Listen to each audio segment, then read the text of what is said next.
The toast from the best man, a very good friend of the groom, Mr. John MacArthur. Thank you, Luke.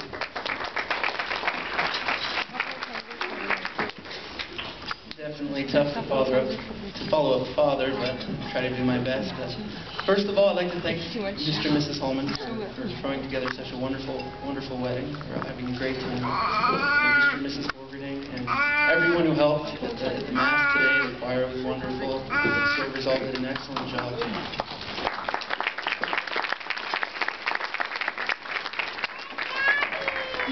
And, of course, a special thanks to Libby, because without her, if she had not come today, I'd have a very depressed Aaron on my hands right now. And Aaron, I want to thank you for not only making me the best man of the wedding, but also the shortest man in this wedding.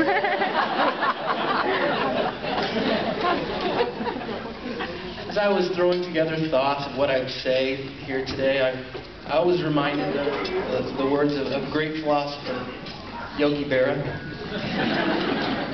He once said, if you don't know where you're going, you might not get there. And really, until Aaron met Libby, I don't think he really knew where he was going. And he probably wouldn't have got there either. About 4 years ago, I got a phone call from I didn't recognize the number on my cell phone. I answered it, and it was a man who introduced himself as Aaron Borgerding. He told me he had just left the seminary after several years pursuing a vocation, and he heard that I had recently purchased a house in St. Mary's and that I might have an extra room for him.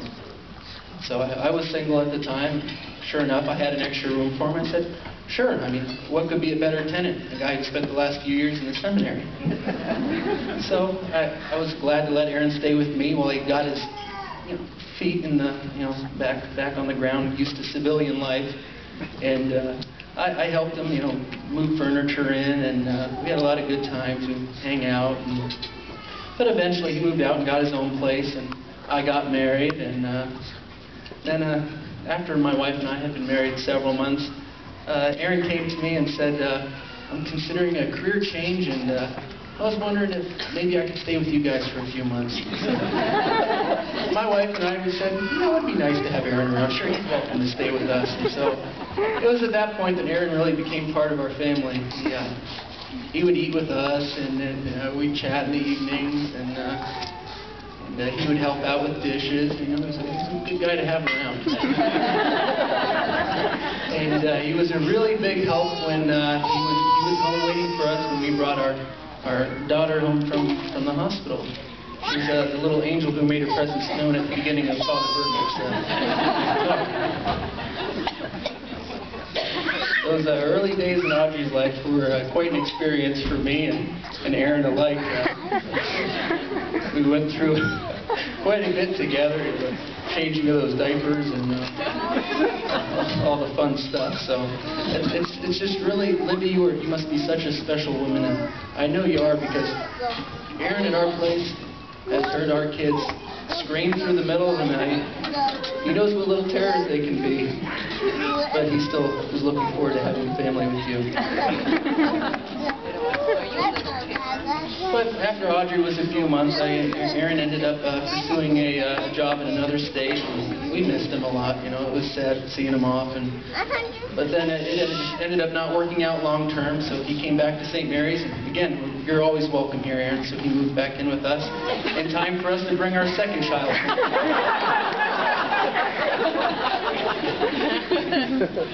And so things continued as normal. I loved having Aaron around me. We would watch ball games together, we'd do things together, and drink a lot of beer together. But then one day I noticed, Aaron hasn't been around lately. Comes in late, and when he's home, he's on the phone in his room, and what's going on? All the signs were there, and I said, Aaron, tell me, who is she? And he told me about Libby, and I said, well, you got to bring her over to meet the family. So he did. Sarah made a wonderful dinner, and Aaron and Libby come over, and She wasn't there but 15, 20 minutes, and I realized she's perfect.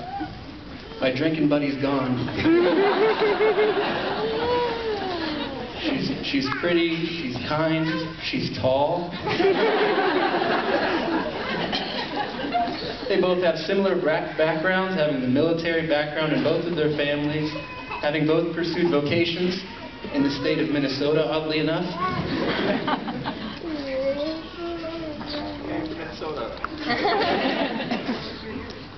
So normally at a wedding, the best man, if he's married, as I am, he'd give advice to the new couples, but in this case, I don't really know that I can. Aaron's been an eyewitness for my marriage for most of it.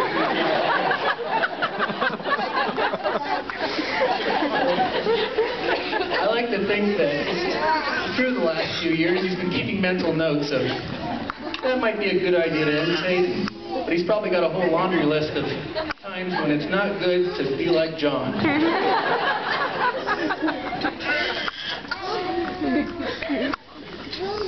So although I'm a little upset at losing my drinking buddy, as Father McDonald pointed out this morning, God appointed from all eternity that you two would be together, and I couldn't be happier for the both of you. Just hope that Libby lets you out to come on over and visit your buddy John now and then. I believe we all have champagne? No, we don't. No? That's their Okay. I have to keep telling a few more anecdotes I haven't thought of. This could get interesting.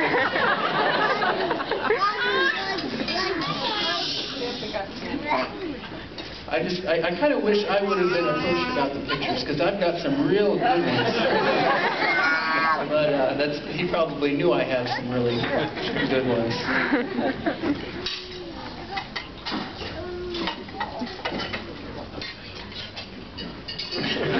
It was back a few months when Aaron asked me to be his best man. I said, really, Aaron, you want me to have a microphone and speak at your wedding? And he got this kind of white look on his face. And he got all pale and he said, well, yeah, but I guess I didn't maybe think it through all the way. So he told me he wasn't only concerned, but Libby was concerned about what I might say. So I said more for my reputation than anything. Do we all have champagne?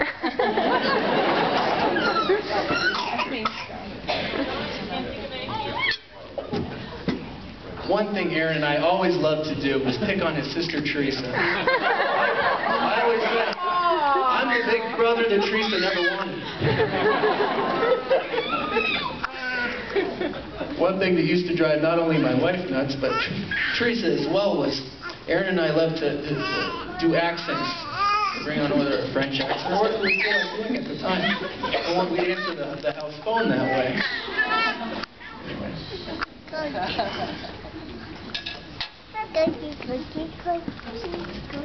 Please raise your glasses to Aaron and Libby. They have many happy years of marriage and many wonderful and tall children.